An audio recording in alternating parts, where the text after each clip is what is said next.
Dami namang notifications.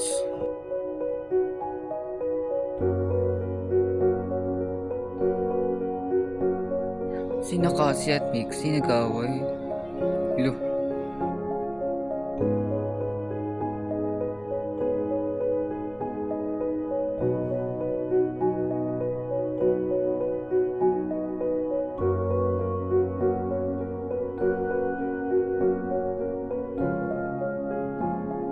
Ay, nakailang reviews na ako dito sa research namin.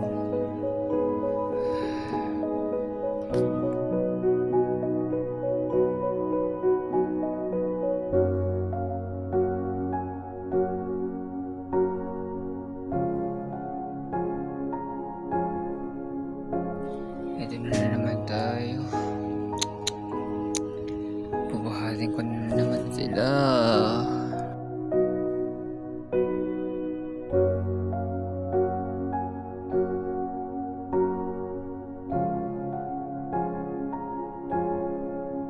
I mean, kaibigan ko din naman sila. Ay, pwede na yan.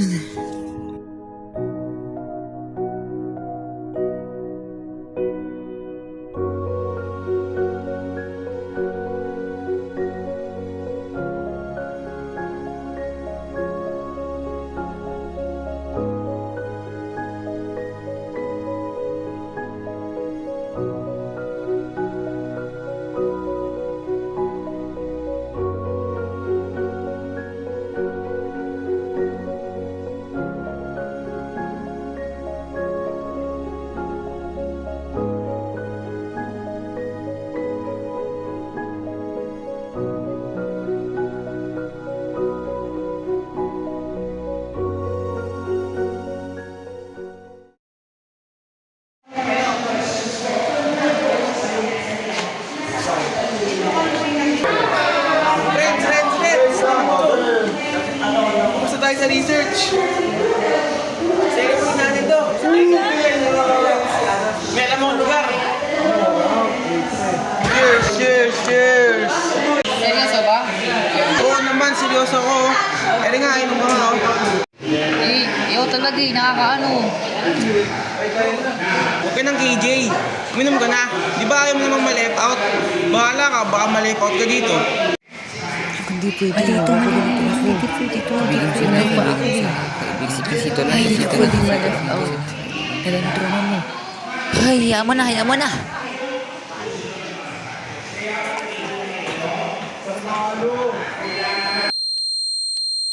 Sense, okay ka lang ba?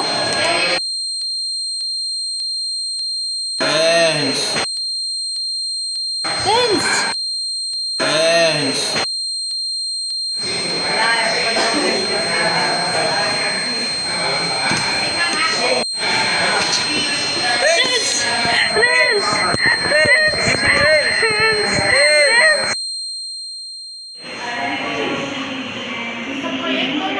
Ay, buti naman gising ka na. Oo nga, mabuti nga nagising ka na. Ilang weeks ka na hindi nagigising.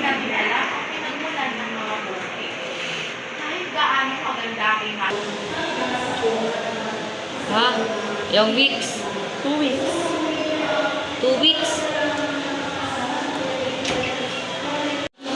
Seryoso nga, 2 weeks. Hindi mo teka, after nung celebration natin. Uy, sorry ah. Sana di na lang kita inaya. Sana hindi nangyari itong lahat. Sana hindi ka na ospital. Ewan ko. Wala. Hindi ko kaya magpatawad. Sakit ng ulo ko. Dapat ko ba siyang patawarin? Hindi ko siya mapatawad dito. Kung mababay ko. Hindi ko makakalimutan yung araw na to. Aakapit niyo yung ginawa niya. Hindi. Hindi pwede yan. Hindi pwede ba sa atay? Ano? Dinagulan ako. So, yung makataong kilos po, doon po sa ginawa po namin ay yung paggawa po ng research kahit po labag sa kalooban at saka rin po yung pag-inom even if ayaw din po ng main character. Para sa ikalawang katanungan, paano ipinakita ang pananagutan sa ginawa? Nang siya ay nag-collapse, naging malinaw na may pananagutan ang taong pumilit sa kanya na uminom. May pananagutan din ng lalaki dahil pinilit niya pa rin makisama kahit alam niyang mali ito para sa kanyang kalusugan. So, ang natutunan po ng aming grupo mula po sa skit po na ito ay, una, nakaka-apekto po ang impluwensya ng kaibigan sa pagpapasya. So, tulad po ng sitwasyon ng ating bida na may trauma po pagdating sa mga kaibigan, since people pleaser nga po siya, sinubukan po niyang i-keep ang friendship. Even if nagiging toxic na po ito, kalusugan na po yung naaapekton sa kanya, even po yung kaligayahan niya. At pangalawa po ay sa bawat desisyon po ay mayroong consequences po na kailangan panagutan.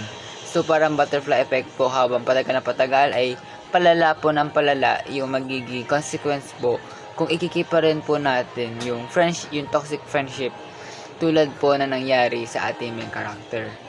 So dahil po doon sa kanyang pagkikip, muntik na po siyang mawala sa ating mundo.